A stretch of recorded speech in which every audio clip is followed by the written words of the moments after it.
Hello everyone. So today let's talk about the three fundamental energies that pervade everything in the universe. So when I say everything, I don't just mean that they make up matter, that they make up the subtler energies of things that are in the universe, that they intertwine in animals, plants, and inanimate objects, life and non-life, space. And where there's seemingly nothing in space, there's subtle combinations of these things. But the combination of these three gunas, these three energies, make up everything and pervade everything in the universe. But like I said, not just physical things, not just even what we would usually consider as energies. They also make up ideas, influences within our own minds. Of course, our brain chemistry, but even subtler parts to subtler ideas in how we think, or how we conceive of ourselves, how we react, and how we engage with the universe.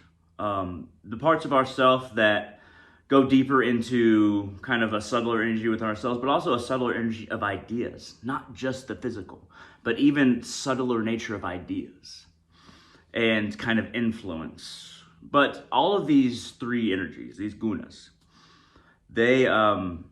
they are cultivated by us, whether we know it or not. We cultivate these things within ourselves. We reach out to them, we touch them, and we form a combination of these three gunas, these three energies, these three fundamental energies that make up everything. We form kind of a habit that we fall into. We form the influences that influence us. We're the ones who form them. It's not other people. It's not just happenstance.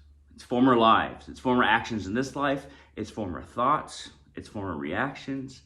It's former things that we might not even realize we did, but leaves impressions within us that kind of, you could say summon, but more influence how we will react to things in the future, and kind of influence what makes us up on every level, subtle to gross, from subtle energy to my hands, arms, everything. So what are these three fundamental energies that I'm talking about? Well, they are the three gunas, understood in Hinduism. So of course we have Sattva guna, purity, illumination. Raja guna, activity, passion, restlessness. And Tama guna, tamas.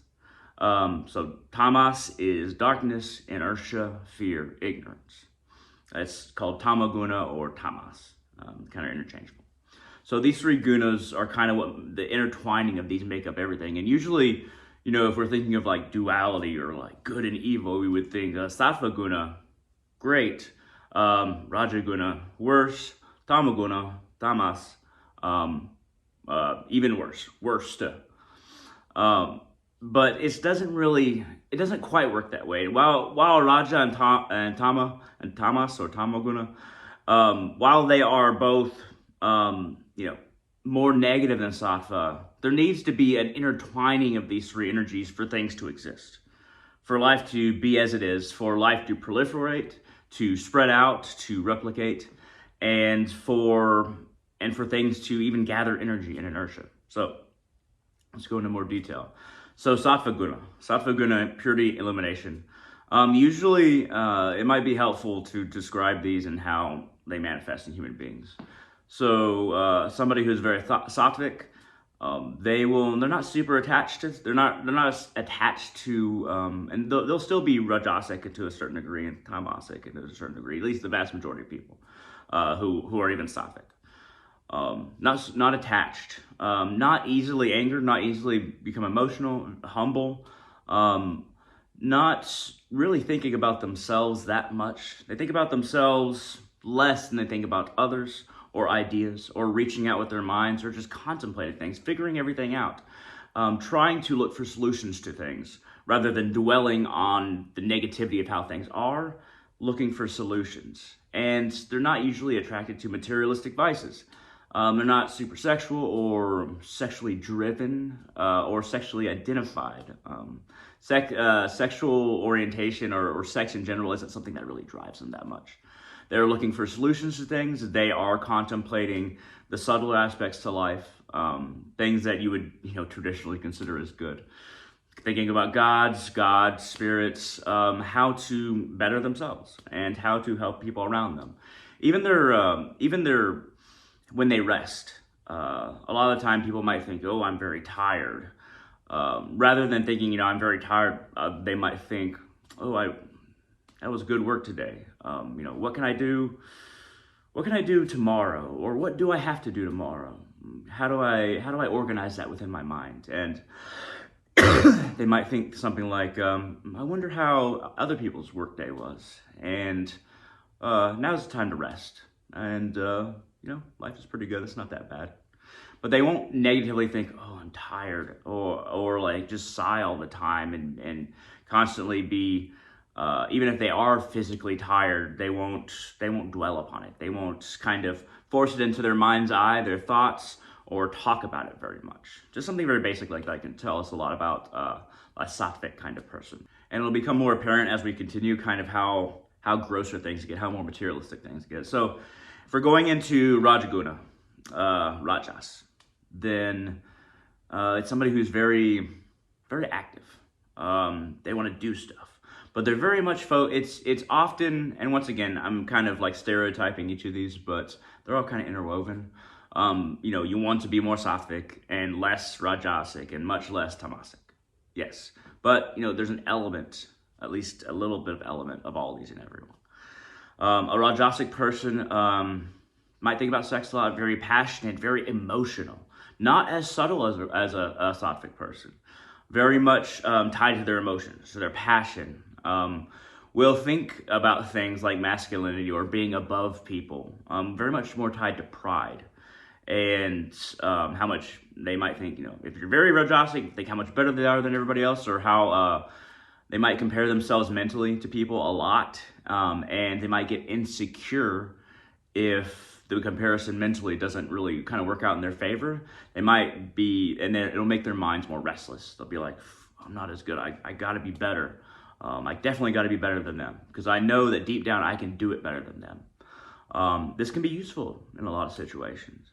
They might also, some inner tendencies, they might prefer food that's very spicy. If you're very rajasic, spicy food, something that really is very active with the taste buds, very sweet or very spicy. So a sattvic person might, they'll prefer something that's bland. That's good for you, but not, most foods that are good for you are not super rich. A rajasic person will prefer rich foods. Foods that will cause some kind of pain, but they'll like it, the hotness. They'll love it. They might, peel a mango, a green mango, cover it in chili spice. And, the sourness of the mango and the chili spice is just really good, really activity in the mouth. So it can kind of extend to the physical body. They may really like sports where, they get stronger and constantly comparing themselves to other people, or pushing themselves kind of negatively mentally, like, I know I can do better. Come on, you piece of crap. And, pushing themselves mentally like that. But it's very active in that way, and very much tied to emotion, passion, and there's a lot of pride that comes with Rajas. Tamas. A tamasic person will be very lazy. If you're very tamasic, it's not just like one per person. There's various influences, and some people might be rajasic in one way and tamasic in another, or sattvic in one way and maybe more tamas in another way, or more rajas in another way. We're very complicated beings, and using human analogy, we can imagine how this would work with plants as well. You could say that a Venus flytrap is a very rajasic going into tamasic kind of plant, because it can survive on sunshine and water and soil. But every day it chooses violence. It's a little bit of a joke, but yeah. So it attacks beings like flies that have nervous systems, can feel pain, stuff like that. Even though it can survive off sunlight and soil and water. Anyway, a little bit of side tangent there. But a very tamasic person will they'll be very lazy. You'll find that they just want to watch TV all the time, and this is not the same thing as being very old. Like if you're physically infirmed, it's not really the same thing as being a tamasic person. But let's say you can walk around pretty well. But you just really don't want to do anything. You just kind of want to sit in front of the TV all the time and just watch. And then when you actually do have to do something, or when you have to go to work, or when you have to do something, you in a huff, like, oh God, I hate this. I can't believe I gotta do this every day. Looking down a lot, Tamasic people will. Sattvic people are kind of like a little bit lighter, looking around, kind of like keep their head up. Rajasic people kind of keep their head up too, you know. Once again, typifying all these. But a very Tamasic person, everything where they have to do anything. It's just a chore, and they won't think about other people very much. A Rajasic person might think of other people in comparison. If you're very Rajasic, and they still might think of, oh, I love that guy. He helps me out a lot. Let's get this work done. Something like that. A Tamasic person, they'll when they think about other people, it's always in like, they don't think about them having emotions or their emotions mattering as much. Very much are based around oneself. Similar to Rajasic, but more so self-involved and not wanting to do anything, not having enough energy. Once again, this is outside of health. Health ties into this, but I'm just talking about kind of the personality that you'll see. And once again, typifying all these. But a Tamasic person, somebody that's very associated with Tamas or has formed all of these bad habits. Once again, all the habits that we create, all the actions that we perform will produce this more of each energy that you'll just naturally fall back into. And it's hard to get out of. If you're very Rajasic, it's very hard to get out of. It's very, very Tamasic, it's hard to get out of it because you form all of these ways of thinking and all these habits that you don't really realize it's harder and harder to get out of that nature that just keeps on perpetuating itself. It gets harder and harder. That's why we have to be conscious of our thoughts and our actions. By the way, I've been all of these people in the past. Don't get me wrong.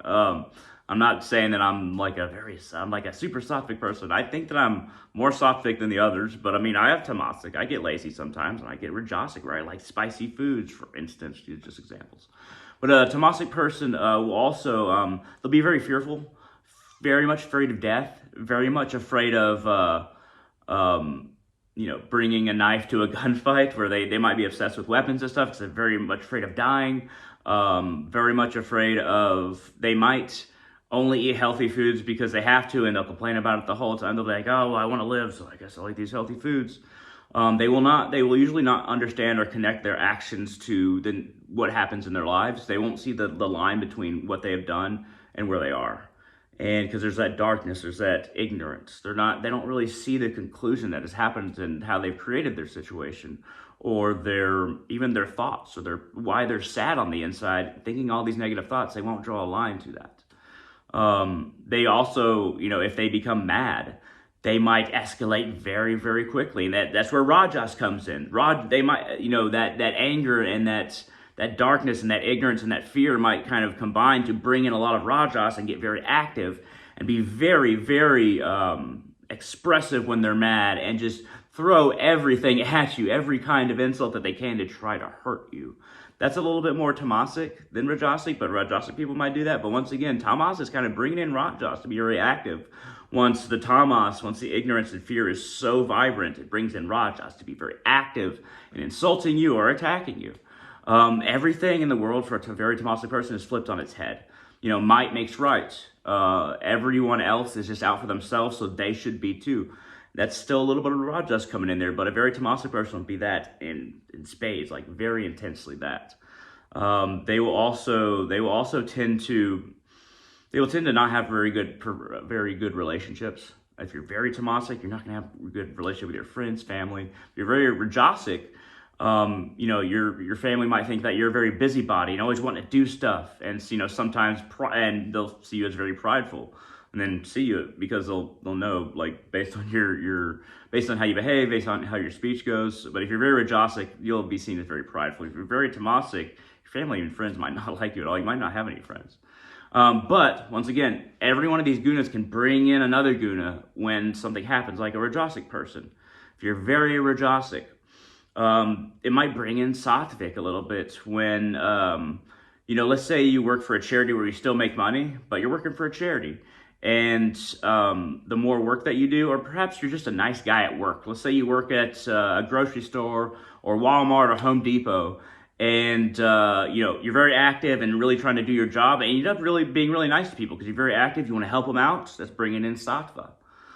I hope these comparisons are helping, by the way. Let me know in the comments section and hit that thumbs up and like this video if any of this is just vibing or making sense. And I'm more than willing to answer questions. At any rate, so Sattva might bring in Rajas when it's time to be very active, like you got to get a lot done. And in order to, and it's good to work hard. You maybe, a Sattvic person doesn't even have to be like work for a charity or something. You just have to be, very positive, thinking about others more than yourself, and being very nice within your mind and externally. But if you really got to get a lot done and be very busy, Sattva might bring in some Rajas. But once again, all of these, for most people, this is just a mix in all kinds of personality and energetic and health-wise. Somebody that's very Sattvic, they might just have a lot of health issues from past karma, or, maybe they didn't have a good diet in the past, or maybe it runs in their genetics. There's all kinds of reasons, but physically they might be very tamasic, and they just might have some energy issues and not being able to move very much, but mentally they can still be Sattvic. And if you're Sattvic enough mentally, really, you can be considered somebody who's more Sattvic than Tamasic if your body is just not working well. I like this guy that I saw the other day, a story about. He's in an iron lung for like 50 years, but he's so positive. And like he can't move, but he's got a law degree. He's had all these accomplishments. He's written a book from being inside an iron lung. Physically, like his body just can't move. You could consider that physically Tamasic, but mentally, and even a lot of Rajas, to get all this done while having to use your mouth so much and just communicate so much to get all this done, bringing some Rajas. But that's a very Sattvic person doing all this stuff while not being able to move. So once again, the Tamas might just be physical. And that's honestly, the subtler parts of ourselves are a bigger part of who we are and a bigger part of, our existence. But yeah, so this is a basic description of Tamas, Sattva, Rajas, and Tamas. And these are the three Gunas. This is just an explanation around human beings, very human-centric. But think about how these three Gunas can relate to the makeup of planets, the activity of planets, whether they're very active on the surface or very inert, or fairly kind of like hospitable relatively to other planets, to most planets. Like Mars, not a lot of life, but I mean, it's pretty calm. So, you can consider it kind of a Sattvic planet. Or solar systems and plants and animals, carnivores. Usually there's that very much Tamasic, Rajas for predator, grabbing the prey. A lion might eat an antelope or something. But then it has to be very Tamasic for a while as it digests for a very long time. So these things just pop up in nature. And, based on what animal that soul is, that they're there because of past karma. So that kind of influences how they formed that energy for themselves. But it's really hard to change your energy once you're some kind of animal and not like a sentient human or some kind of plant. But all past actions, all past impressions from former lives or karma affect the state of beings in everything, from inanimate objects through all forms of life to us to higher beings, intertwines. At any rate, I'll talk more about this in the future, but I think I've gone on long enough for this video. But this has been a video about the three Gunas, the three fundamental energies that make up everything in the universe. Once again, Sattva Guna, Raja Guna, Tama Guna, Tamo Guna, or Tamas. Sattva, Rajas, Tamas. There's a different way to say it. At any rate, I hope this has been useful. Like this video, helps out the channel. Feel free to leave comments in the comment section below. I try to get to every comment, and I try to respond to everyone that I can. And more than willing to answer questions. But yeah, thank you very much for watching. Share this wherever you want, and I hope all of you have a wonderful day.